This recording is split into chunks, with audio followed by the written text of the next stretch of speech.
Hello friends, welcome back to my 40 by 40 series in which I'm basically going through a birthday bucket list. This is 40 things that I wanted to do before I turn 40 in February. Time is running out a little bit. It is. Anyway, I've written today's episode. I'm going to just read it, and it is about a recent trip to New York. I'm going to tell you a little bit of a story of when we went back in 2021 and how I went to see the sunrise. It was transformative, I would say. But first, I'm going to give you a little clip from our just recent trip that we took last month.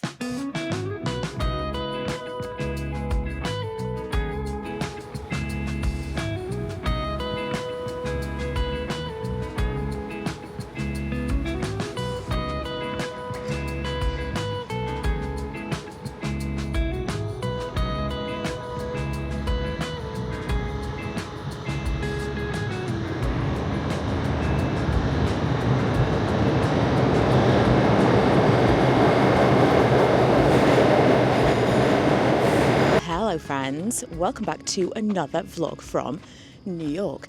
Right now it is, I think, just before 5 o'clock in the morning, and here I am in Central Park alone. I had it on my birthday bucket list that I wanted to come out and see the sunset again by myself in New York. The boys were not impressed, to be quite honest, but I made all of the right choices, I think. I went to all the right places. I chose the right subway to go. There were loads of people where I was going. I left my hotel at 4:45 and I came to the Central Park Reservoir where we came the other day. And it is absolutely incredible. This is a running track, so there's been quite a few people go past me already, even at this time. And the view is absolutely epic. I was going to go downtown, but this feels a lot safer because it's away from the road, but it's also there's lots of people coming by. So I'm so excited. I'm so happy already. And I haven't even sat down to start watching.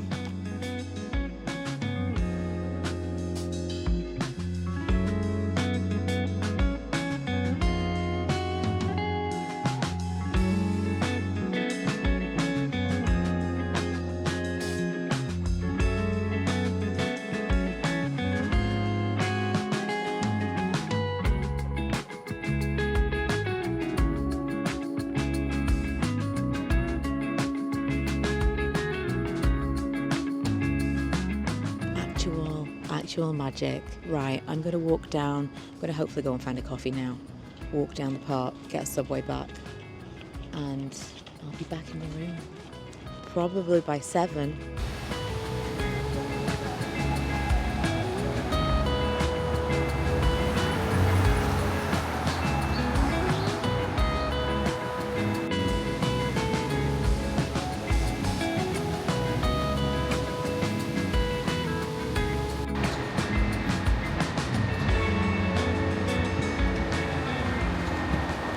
If you're listening to this on Substack or wherever it is you listen to your podcasts, there is a little video component to that on YouTube. If you would like to see a little snippet of very early morning New York, it was absolutely incredible.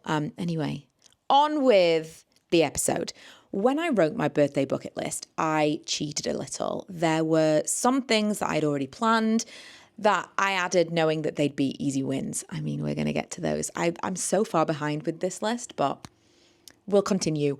Others, it felt kind of possible, but I felt like it maybe needed a little push to complete them, and this was one of them.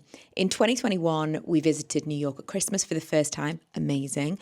We went to see the tree, and it was truly magical. Absolutely lived up to the decades of movie magic hype. But you couldn't get very close because there were what felt like hundreds of people in one tiny area. Note, this was peak COVID time and we had to get a test to get on the flight and be temperature checked at the restaurants. But there were all of these people body to body at the Rockefeller Plaza. It was kind of crazy, actually. It was a strange time. Everyone was masked, but very, very close together. On our final night, everyone was asleep while I was sitting by the window taking in the city. I tend to do this on the last night of our trip, wherever, but especially in New York. I'll sit by the window and be like, oh my God. My friends my friends. My friend once said to me when she goes to New York, like, what is their life like? You see these people living their lives and like taking out their bins and walking their dogs. And you're like, what is their life like? And ever since I think of things that way, I look at these people living their lives. I look out of the window at night and I'm like, these people just wandering around. Like, what have they done in the day? What is their life like in my favorite city in the world? Anyway, I was sitting by the window looking at the lights outside when Home Alone 2 came on the TV, which again felt like magic. I couldn't believe I was watching the movie in the city and I was just a couple of blocks away from that famous tree that's obviously at the end of the movie. Something sparked in me and I wondered, is it always lit? Could I go out right now and see it? Turns out the lights are turned on at 5 a.m. every morning, so I decided I was going to go and see the tree lighting alone on our last day. I didn't tell anyone I was going to do this. This was literally, it was like probably 1 o'clock in the morning and I'm thinking, I can get up at 4:30 and do this thing. No one else is involved in this. It was really close by, so I only needed a 10-minute window before just to make sure I was there on the hour. And when I arrived, there were maybe 5 or 6 other people with the same idea. As I walked towards the front, suddenly, lights. I am overusing it at this point, but truly there is no other word for it. Magic. To see the tree with so few people go from darkness to its famous multicolored glow was a bucket list moment that I didn't even know to write down. If you are ever in the city at that time of year, I cannot recommend this enough. It's one of those things that people just don't know about. I actually posted something. I posted a reel at the time about it and said, like, totally worth going out at 5 a.m. to do this. And the number of people who said I was lying, that it didn't come on at 5. The whole thing was so crazy, but it had millions of views.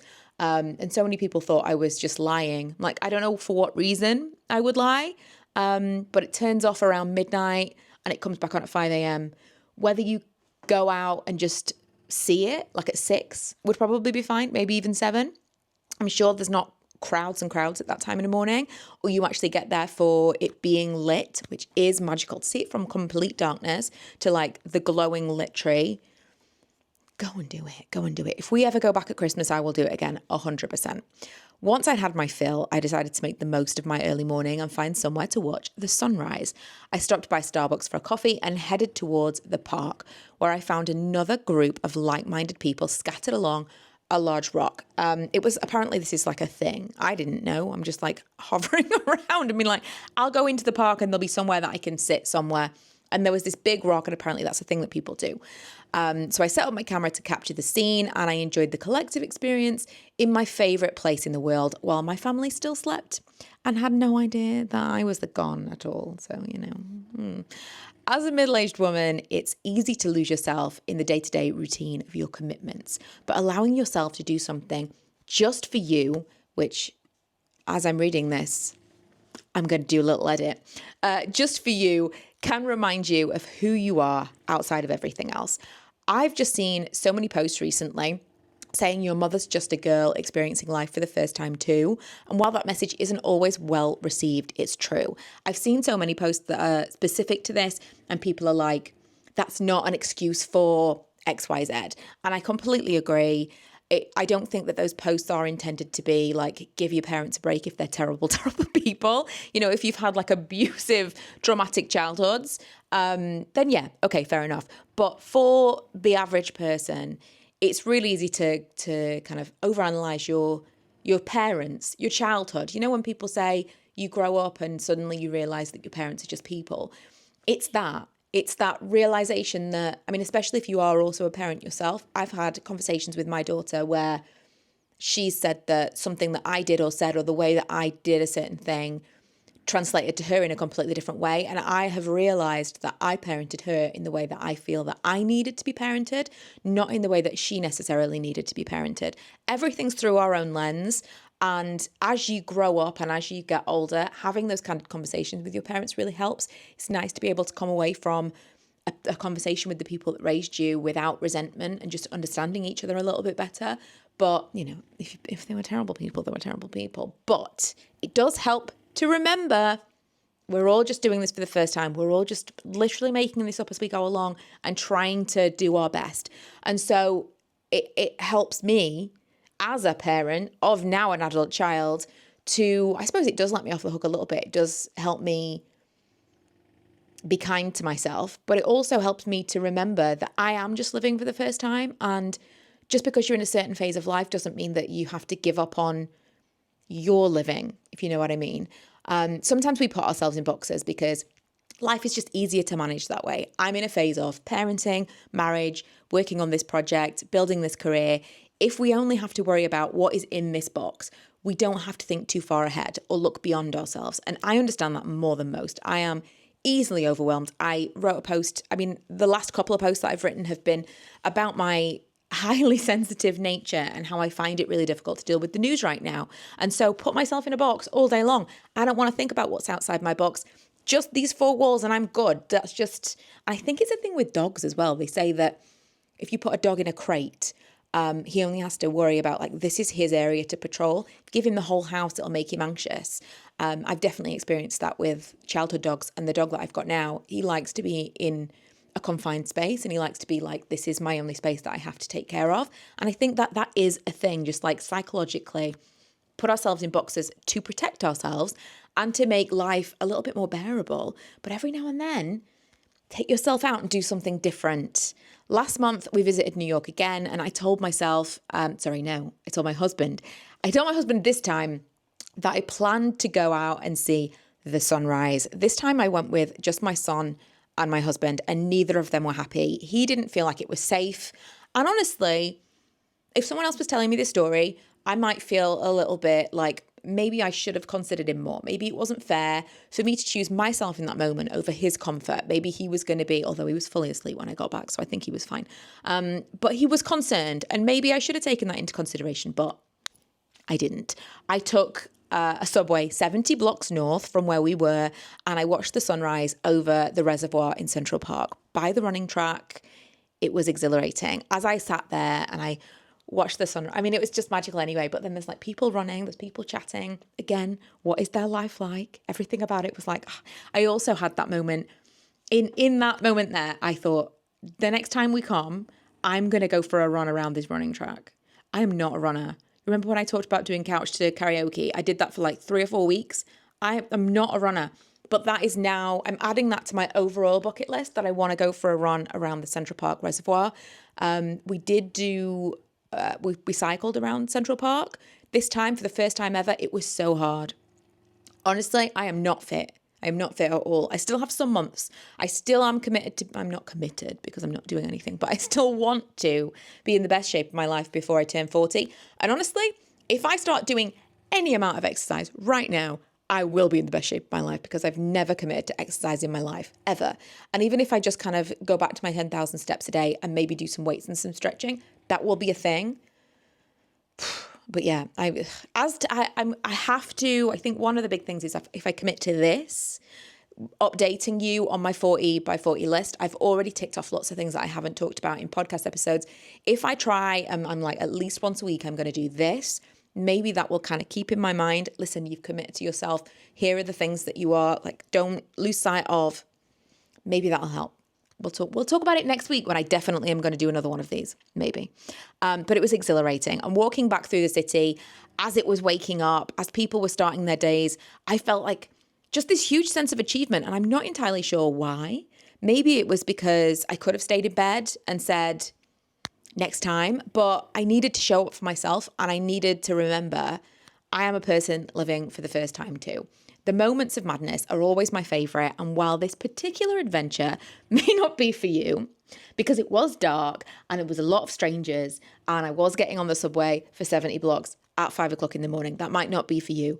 But I do think that there is something out there for everyone that would light your fire in the same way. You just have to let yourself out of the box long enough for you to find out what that is. Hopefully you enjoyed this week's episode. I say this week as if we've done this every other week, but we haven't. We're going to because I need to get as many of those 40 things ticked off by 40 as I can. I don't know whether or not I'm going to be able to do all 40, but I really have to try. I have set myself a challenge and I do tend to do best when I'm under a time crunch. So I probably will